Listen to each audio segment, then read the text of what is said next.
So amongst the many annoyances of having an elder brother, the biggest one would probably have to be us supporting the same football club. Because you see, one can never fully concur on which are the right players to splurge on, or the best manager to replace a legend. Yes, that club was Manchester United, but for my brother and I, it made for hours of tormented discussions and arguing, ending invariably with exasperation on either side and saying you just don't get it.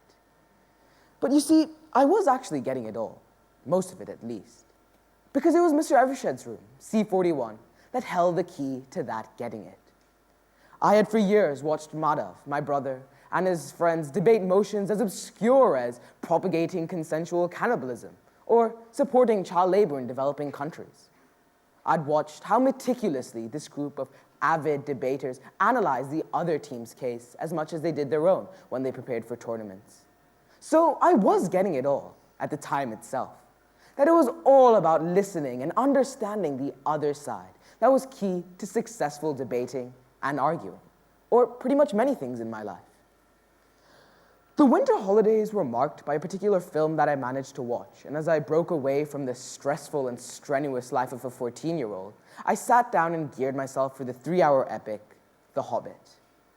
Those of you who watched the movie will remember it, either fondly or sadly, as a movie consisting of some stunning shots, or even that it was marking the end of another remarkable Peter Jackson trilogy. Those of you who aren't so fond of the movie would perhaps ruefully look upon it as a waste of 3 good hours. Nevertheless, for me, the movie highlights the concept that I would like to share with you today, a principle that I felt captured the real essence of arguing, the art of appreciating the other side. So, at the crucial moment in the movie, with tension mounting by the second, grotesque and gruesome creatures all demanding superiority, and so a war on the verge of erupting, suddenly, in the midst of all this commotion and drama, our small yet brave protagonist, Mr. Bilbo Baggins, tries to save the world from war. He does so by trying to reason and communicate with the other side on the perils of war instead of engaging in an impulsive duel.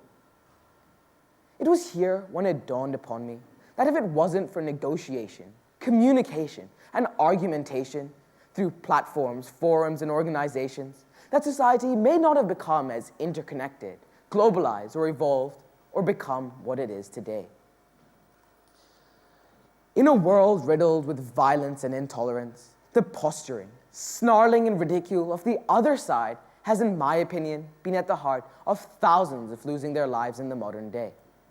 Listening and understanding the other team's case is of paramount importance and is one of the most important things and at the heart of my experiences as a debater. Because of the recent Charlie Hebdo attacks, the French government could have retaliated. Instead, they tried to communicate and understand why some elements of their own society had resorted to violence against the state.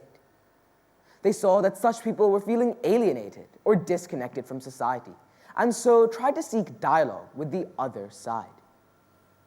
Not many of us realize that even Nelson Mandela in his younger days was a trained boxer who took up arms in an effort to overthrow the apartheid regime in South Africa. He was even perceived as a terrorist by some. However, 28 years of incarceration in a jail cell spent reading, reflecting, and being influenced by leaders like Gandhi led to a complete metamorphosis. He united a nation, won the hearts of many, including his detractors, by resorting to the means of communication, negotiation, and argumentation. But then what the likes of Mandela, Gandhi, or even what Martin Luther King did can be traced all the way back to the ancient Roman and Greek philosophers who used to express themselves through the means of an art of dialogue and debate. Take Plato, for example, who founded the Academy in Athens, the first institution of higher learning in the Western world, where he furthered his ideas about democracy and debate. Along with Socrates and his most famous disciple, Aristotle, he laid the foundations for Western philosophy, built on the ideas of listening, communicating, and arguing. So, why is this important to us and for the evolution of modern society? So it is these skills of arguing and listening to the other side that has been at the heart of existence of agencies like the United Nations. Agencies that bring and unite countries from far and wide together, allowing them to discuss, deliberate, or even argue policies, matters, and other contentious issues. From arts to politics, from Gandhi to Mandela, the merits of the other side of arguing has played a significant role in influencing and changing the way the modern world has evolved. In my experiences as a debater, understanding and listening to the other side has been the single biggest factor in effective debating. Whether commercial surrogacy should be legitimized, or arguing in favor of one's right to be forgotten online, it was our thorough analysis of the other team's case that led me and my debate team members to be effective debaters. The other side of arguing is not simply giving one's opinions or viewpoints through with little idea or knowledge of what your opponent is trying to say, something of which I'm guilty of doing at times, but rather listening, understanding, trying to grasp and comprehend the reasoning, thinking, and finer points behind one opponent, the other side's case, and then finding the flaws and holes within their argument, which, in a nutshell, is the real ethos of debating. In our daily lives, the other side is very often our parents, teachers, sometimes even our students from rival houses like Baha'i or Maison. Yet we treat them with our closed minds, refusing to communicate or even be bothered to listen, and refusing to articulate our own viewpoints and opinions. It is here, in these situations and scenarios, which can cause misunderstanding, ill will, strife, and distraught, leading to an emotional state of mind which prejudices clear thinking.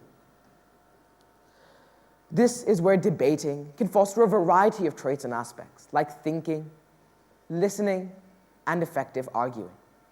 And this is why I would encourage this skill and art to each one of our youth of today. So, next time, here's a suggestion for you all. Next time you are in an argument and feeling a little flustered, take a step back. Listen. Listen to what your opponent is trying to say.